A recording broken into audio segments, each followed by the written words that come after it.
When I was young, in my early 20s, wandering around India, trying to sort all this out, having taken some psychedelics, but reading yogic texts and Mahayana texts and all this, I discovered in every culture there is what I call wise old man wisdom, or wise old woman wisdom.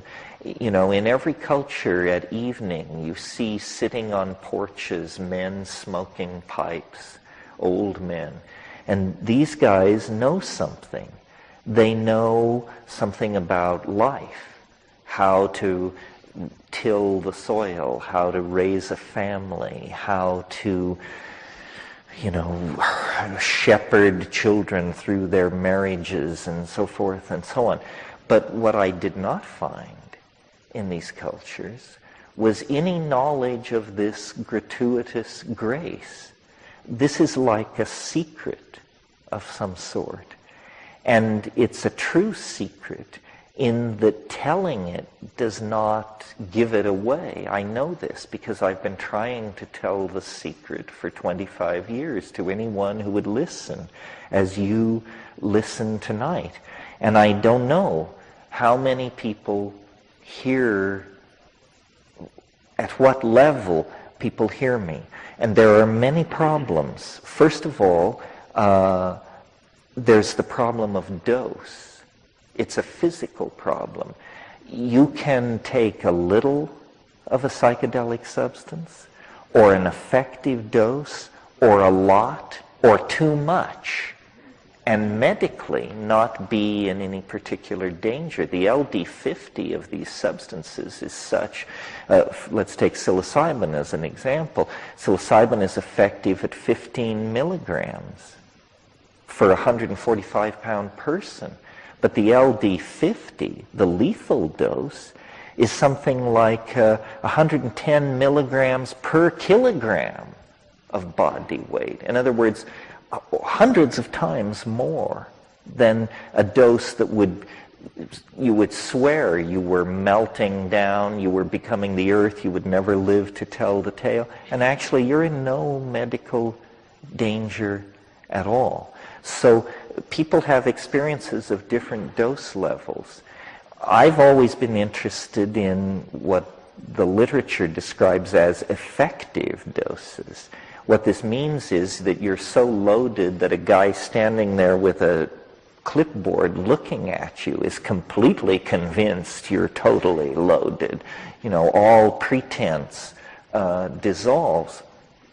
At these higher doses, the machinery of phenomenological description begins to come to pieces on you.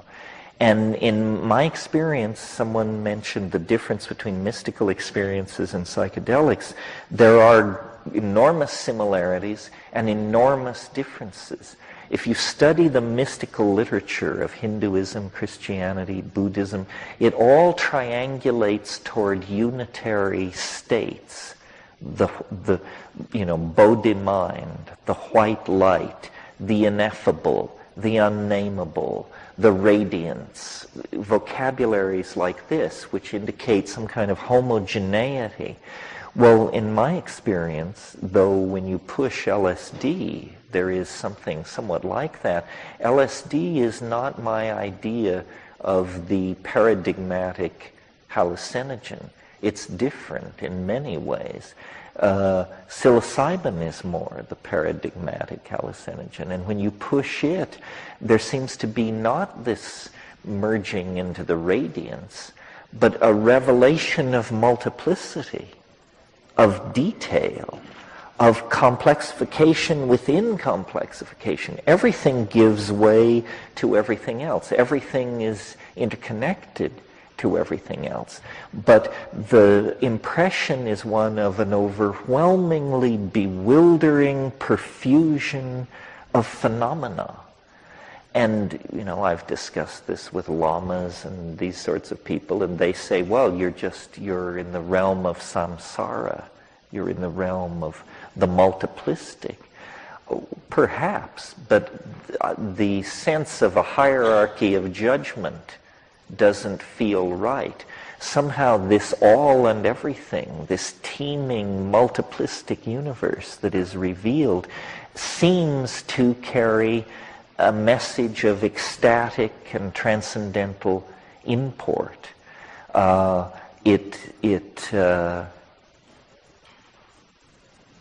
It's all and everything, in Gurdjieff's phrase.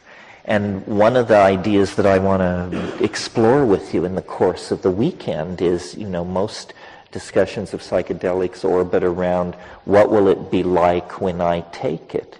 Well, that's very interesting and, of course, important to the individual.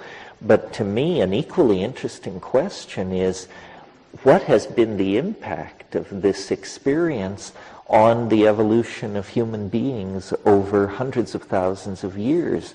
In other words, what is it that we share with this planet, a kind of coevolution, not only with another order of being, which it certainly is, but the great confounding fact that I've brought back from my excursions into these places is that there is an organized intelligence in there, out there, over there, far more alien than the cheerful pro bono proctologists that haunt the trailer courts of the less fortunate. A truly alien presence, not interested in our gross industrial output or in imparting, salutary technology upon us. Well, then what does it mean that our culture has sealed us off from this information? I mean, our culture claims under the aegis of science to bring us news of quasars, kilochasms of time and space away, news of the activities at the nucleus of the cell, at the heart of the atom. And yet, here's a world that begins right behind your eyebrows, that any mention of it either brings talk of mental pathology or how you've transgressed certain laws of the village. In other words, this culture has reared the edifice of empirical understanding and modern science and existential philosophy. This edifice has all been put in place in complete ignorance and denial of a fact of experience that is approximately as easy to access as orgasm. I mean, by different means, but nevertheless not far away. And yet we in the West have navigated for 1,500 to 2,000 years with this simply an easily repressed rumor. How did we get into this situation?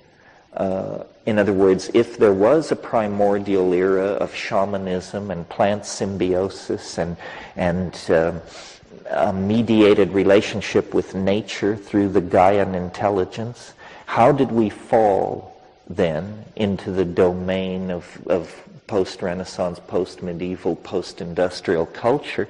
And then, what is the implication for the future of, in this dark hour of complete overcommitment to technology, economic solutions, rational reductionism, materialism, so forth and so on. In the darkest hour of our commitment to these things, this news arrives from these repressed Aboriginal people that we have marginalized and humiliated in the process of building our own version of a global culture.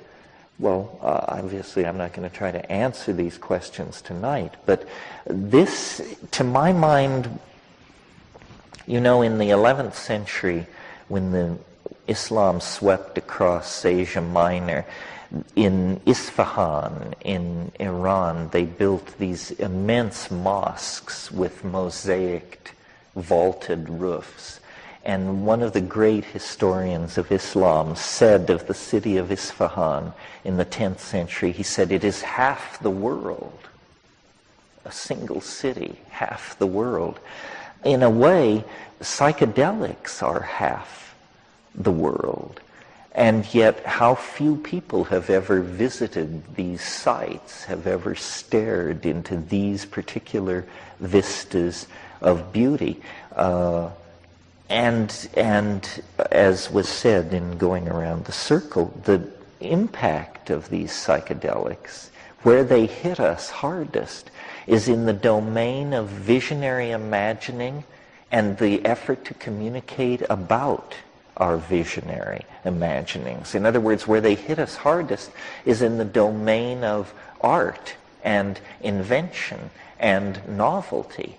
And we have built a culture that, however hostile it may be to the psychedelic experience, it is incredibly friendly toward novelty, innovation, creativity, cultural evolution, celebration of difference, so forth and so on. So I would like to believe that the long prodigal journey of Western humanity to a well-nigh perfect understanding of the nature of matter and energy and space and time, that prodigal journey can only be redeemed and made meaningful if the things learned in the shamanic descent into history, which it is a shamanic descent. I mean, we have achieved what the alchemists only dreamed of, and we've achieved it, strangely enough, by abandoning their illusions. They were epistemologically naive. You do not discover fusion by endlessly rarefying mercury. You do not disentangle DNA by heating chemical vessels in horse dung. We had to abandon the naivete of alchemy to achieve its goals, which were mastery of space and time, control of human longevity and health and psychological well-being. Well, at the center of the alchemical ideal was the idea of the stone, something part mineral, part mental, part spiritual, something drawn out of nature, but perfected by human artifice, and then reflecting back upon man a perfect world created through magic. This is the faith of the Renaissance magi, Marcello Ficino and Campanella and these people. It's a different idea than the idea of man as a fallen creature, and or science's notion of man as a mute witness to a meaningless universe. The magical ideal that these things fertilize and support is the idea that humanity is somehow the co-partner, a full partner in creation, and that what God has brought into being, the human imagination can perfect. And it's a necessary faith for our time because the power that we have is so great. If the power that science has given us does not serve a transcendental ideal, then it will serve some kind of fascist ideal, and most people will be reduced to equations and parts of a machine that does not serve the human individual or the human community. Psychedelics are a catalyst for the imagination. They raise the ante in the historical poker game. They show that there is more than one way to skin a cat. And we have come to a place of bifurcations, immense choices. The decisions and the processes that are put in place in the next 20 years will probably put the stamp on whether humanity and this planet are made or broken as a cosmic concern. Well, consciousness is the key. What is dragging our boat is an absence of consciousness. We have one foot in angelhood and one foot in the identity of a carnivorous ape. And the tension between these two on a global scale is excruciating. So if psychedelics, if there is one chance in 1,000 that they contribute an increased measure of consciousness to this situation, then they are a precious gift, a resource, an option, a possibility to be explored. I don't advocate these things because I think it's a sure thing or a safe path to the eschaton. I advocate them because they're the only game in town. If hortatory preaching could have done the trick, then the Sermon on the Mount would have been the turning of the corner. But we have Buddha, we have Christ, we have these examples of enormously insightful spiritual beings who have delivered their message, and humanity has continued to flop on the seamy side. So it's not about an idea. An idea is not sufficient to transform us. It's about an experience. And this is the only experience I know that in the time given to us, on the scale given to us, we have a hope of actually cutting through the detritus of our historical experience and building a true human community.